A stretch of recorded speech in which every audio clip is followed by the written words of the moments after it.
Hello students, welcome to A to Z পরীক্ষা। তো আজকে কিন্তু আমরা WBPSI মেইনস এর জিএস ডেসক্রিপটিভ নিয়ে কিন্তু আলোচনা করব পলিটি। আজকের বিষয় হলো ফান্ডামেন্টাল রাইট।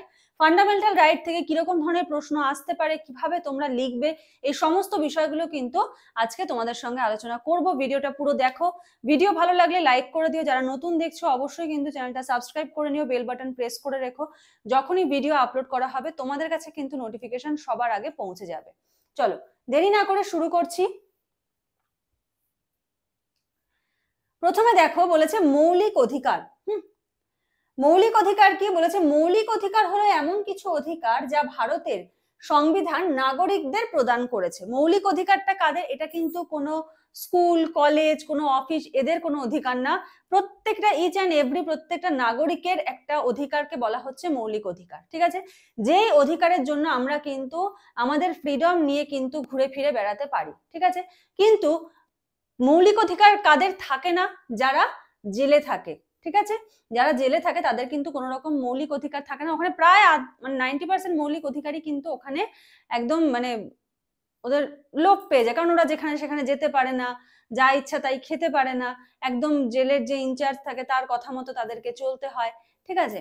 তো জেলে কিন্তু মৌলিক অধিকার কিছুটা কন্ট্রোল করে নেওয়া হয়। ঠিক আছে? তো দেখো, এবার আমরা দেখব ভারতের স্বীকৃত যে 6টা মৌলিক অধিকার রয়েছে সেগুলো কি কি। দেখো, প্রথমে রয়েছে রাইট টু ইকুয়ালিটি, আর্টিকেল 14 থেকে 18। তারপরে হলো রাইট টু ফ্রিডম, আর্টিকেল 19 থেকে 22। Right against exploitation, article 23 to 24। তারপরে হলো right to freedom of religion, article 25 to 28। Cultural and educational right, article 29 to 30। আর হলো right to constitutional remedies, article 32। ঠিক আছে? তো এই চারটা কিন্তু তোমাদের মুখস্থ রাখতে হবে। ঠিক আছে? না, এবার এটা না জানলে এবার ভেতরে ডিটেলস জানতেই হবে, কারণ ভেতর থেকে কোন প্রশ্ন দিয়ে দেয়। তো আজকে আমরা 3টে প্রশ্ন দেখব। 3টে প্রশ্ন কিরকম কিরকম দেখো। প্রথম প্রশ্ন কি বলেছে? প্রথম প্রশ্ন বলেছে সংবিধানে মৌলিক অধিকারগুলোর গুরুত্ব ব্যাখ্যা করো। মৌলিক অধিকারের গুরুত্ব নিম্নরূপ। ঠিক আছে? তাহলে কি কি দেখো। প্রথমে বলেছে নাগরিক স্বাধীনতার সুরক্ষা, প্রথম গুরুত্ব এটা। এই যে মৌলিক অধিকার প্রত্যেকটা মানুষের জন্য রয়েছে, তার জন্য কি পাচ্ছি? প্রথমে পাচ্ছি নাগরিক স্বাধীনতার সুরক্ষা। ব্যক্তি যেন স্বাধীনভাবে জীবনযাপন করতে পারে তার নিশ্চিত করে কে? তার নিশ্চিত করে কিন্তু এই ফান্ডামেন্টাল রাইট। ঠিক আছে? এই যে স্বাধীনভাবে আমরা জীবনযাপন করতে পারছি। 2 নম্বর কি বলেছে? গণতন্ত্রের ভিত্তি। মৌলিক অধিকার ছাড়া গণতন্ত্র অর্থহীন। ঠিক আছে? নেক্সট 3 নম্বর বলেছে রাষ্ট্র ক্ষমতার সীমাবদ্ধতা নির্ধারণ। রাষ্ট্র যেন নাগরিকদের উপর অতিরিক্ত ক্ষমতা প্রয়োগ না করে। ঠিক আছে? মানে ধরো কোনো গভর্নমেন্ট বা ধরো যেই যারা ক্ষমতাতে রয়েছে, যেই দল ক্ষমতায় রয়েছে, তারা একটা যা খুশি একটা নিয়ম লাগিয়ে দিল, একটা সাধারণ মানুষের স্বাধীনতায় হস্তক্ষেপ করে দিল, এটা কিন্তু করতে পারবে না। ঠিক আছে? এটার এগেনস্টে ব্যবস্থা নেওয়ারও কিন্তু অধিকার রয়েছে। তাহলে রাষ্ট্র যেন নাগরিকদের উপর অতিরিক্ত ক্ষমতা প্রয়োগ করতে না পারে। নেক্সট, আইনি প্রতিকার পাওয়ার সুযোগ। অধিকার লঙ্ঘিত হলে নাগরিক আদালতের দ্বারস্থ হতে পারে। এবার হয়তো স্থানীয় কোনো প্রশাসন কি করছে, তোমাদের কোনো এলাকার যে মৌলিক অধিকার সেটা লঙ্ঘন করছে। ঠিক আছে? মৌলিক অধিকার তোমরা পাচ্ছ না, তো এক্ষেত্রে কি তোমরা কিন্তু আইনের দ্বারস্থ হতে পারবে। হাইকোর্ট, সুপ্রিম কোর্টে কিন্তু যাওয়ার ব্যবস্থা রয়েছে। নেক্সট, সামাজিক সাম্য ও ন্যায় বিচার প্রতিষ্ঠা বৈষম্যহীন সমাজ গঠনে সাহায্য করে। এটা কি? বৈষম্যহীন সমাজ, সমাজে কোনো রকম কোনো বৈষম্য থাকবে না, কোনো ভেদাভেদ থাকবে না, এই সমাজ গঠনে সাহায্য করছে কে? মৌলিক অধিকার। এটাও কিন্তু একটা মৌলিক অধিকারের গুরুত্ব। নেক্সট, এবার আমরা কি লিখবো? একটা উপসংহার বা কনক্লুডিং লাইন দেব যে মৌলিক অধিকার জনগণের ব্যক্তি স্বাধীনতা ও মানবাধিকারের ভিত্তিপ্রস্তর, এদের রক্ষা করাই প্রকৃত গণতন্ত্রের চিহ্ন। চলো, আচ্ছা 2 নম্বর প্রশ্ন দেখো কি বলেছে? সাংবিধানিক প্রতিকার লাভের অধিকার। ঠিক আছে? এটার তাৎপর্য কি?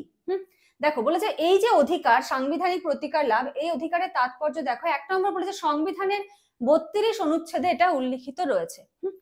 আর্টিকেল 32। তো 32 তে কি কি রয়েছে, কি কোনটা রয়েছে আমরা এখানেই দেখলাম। দেখো, এই যে সাংবিধানিক প্রতিকার লাভের অধিকার, right to constitutional remedies, article 32। এটার যে তাৎপর্য রয়েছে, এই আর্টিকেলটার যে তাৎপর্য সেটাকে তোমাকে ব্যাখ্যা করতে হবে। এবার ব্যাখ্যা তো অনেক বড় করে করা যায়, কিন্তু অত বড় তো তোমাদের লেখার প্রয়োজন নেই। মূল বিষয়গুলো তুলে কিভাবে সুন্দর করে সাজাবে, দেখো এই প্রশ্নটা খুব ভালো করে শিখতে পারবে। তো প্রথম পয়েন্ট কি হলো, সংবিধানের 32 অনুচ্ছেদে উল্লেখিত রয়েছে। নেক্সট, মৌলিক অধিকার লঙ্ঘিত হলে নাগরিক সরাসরি সুপ্রিম কোর্ট বা হাইকোর্টে রিট মামলা করতে পারে। রিট কি, রিট গুলো সম্বন্ধেও আমরা দেখবো, একটু ওয়েট করো, ঠিক আছে। আচ্ছা, ডক্টর বি আর আম্বেদকর একে কি বলেছেন, heart and soul of the constitution, ঠিক আছে। ডক্টর বি আর আম্বেদকর এটাকে কি বলেছেন, heart and soul of the constitution. Prelims এর জন্য কিন্তু এই লাইনটা খুব ইম্পর্টেন্ট, এটা থেকে কিন্তু প্রশ্ন আসে। এই যে আমি বলি না যে মেইনস এর প্রিপারেশন করলে অটোমেটিক প্রিলিমস এর প্রিপারেশন হয়ে যাবে, এটা কিন্তু এই জন্যই, কারণ তুমি একটা জিনিস যখন ডেসক্রাইব করে পড়বে তখন ওর ভেতর থেকে যেই শর্ট কোশ্চেনই আসুক তোমার কিন্তু অটোমেটিক পড়া হয়ে যাবে, কারণ শুধু এমসিকিউ পড়ে কিন্তু প্রিলিমস ক্লিয়ার করা যায় না, তার জন্য তোমাকে ডেসক্রিপশন করে কিন্তু পড়তে হবে, আর মেইনস এর প্রিপারেশন করলে প্রিলিমস অটোমেটিক কভার হয়ে যাবে।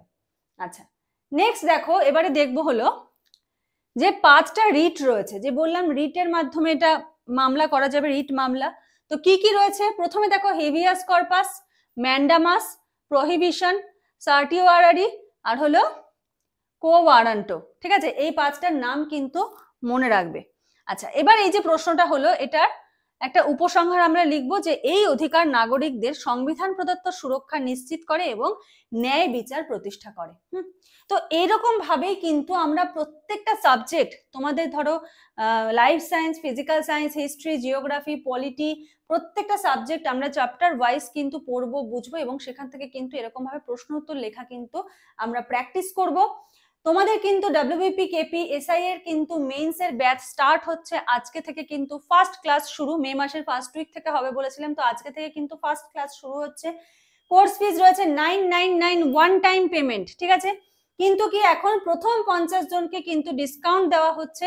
ডিসকাউন্ট সম্বন্ধে জানতে হলে স্ক্রিনে যে নাম্বার দেখতে পাচ্ছ সেই নাম্বারে যোগাযোগ করে সমস্ত ডিটেলস কিন্তু জেনে নিতে পারো। প্রত্যেকটা ক্লাস কিন্তু তোমাদের এখানে লাইভ ক্লাস হবে এবং লাইভ ক্লাসটার রেকর্ডিংও থাকবে। ধরো তুমি কোনো কারণে ক্লাস মিস করে গেলে, সেক্ষেত্রে তুমি রেকর্ডিং কিন্তু দেখে নিতে পারবে, ঠিক আছে। তো এখানে কিন্তু তোমাদের GS, math, reasoning, English, Bengali সমস্ত কিছু কিন্তু করানো হচ্ছে।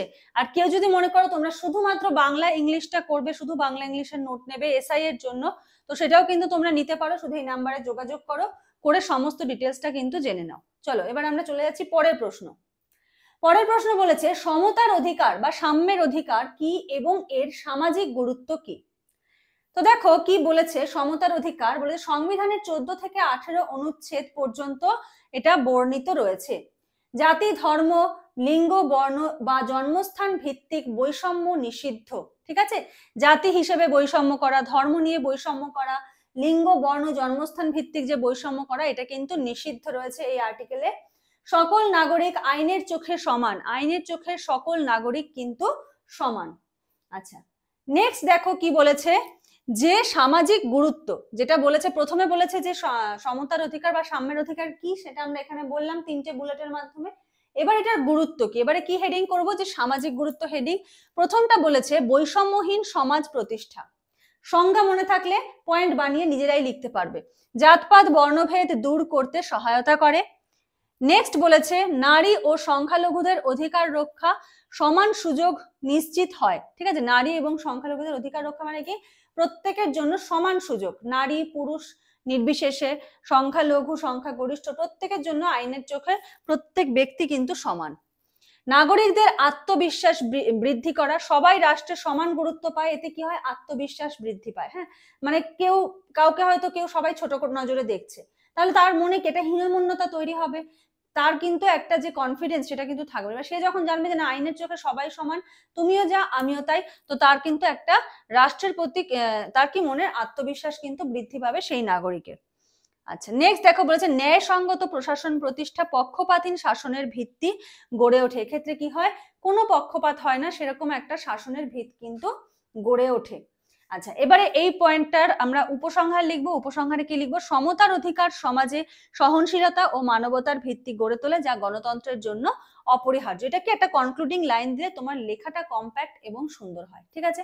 তো এরকমই লেখা বা এরকমই নোটস যদি তোমরা পেতে চাও, ঠিক আছে, এসআই মেইনস এর জন্য একদম মিনিমাম ফিস, ওয়ান টাইম ফিস, তোমাদের মেইনস এক্সাম পর্যন্ত কিন্তু ক্লাস চলবে, ঠিক আছে। যেমনটা আমরা বলি মিসেলেনিয়াসেও বলেছি মেইনস এক্সাম পর্যন্ত ক্লাস চলবে, তো মিসেলেনিয়াসের ক্লাসও কিন্তু মেইনস পর্যন্তই চলবে। মেইনস যদি 6 মাস 1 বছর পরেও হয় ততদিন কিন্তু আমি ক্লাস কন্টিনিউ করব, কারণ তখন কিন্তু আর এই পুরোনো টপিকগুলোর কিন্তু গুরুত্ব অনেক কমে যাবে। ঠিক আছে, তো চলো আজকের মতো এখানে শেষ করছি। নেক্সট ক্লাসে আবার দেখা হবে, কথা হবে কোর্স রিলেটেড বা ক্লাস রিলেটেড। যদি কারো কোনো কোয়ারি থাকে তোমরা স্ক্রিনে যে নাম্বার দেখতে পাচ্ছ সেই নাম্বারে যোগাযোগ করে নিও।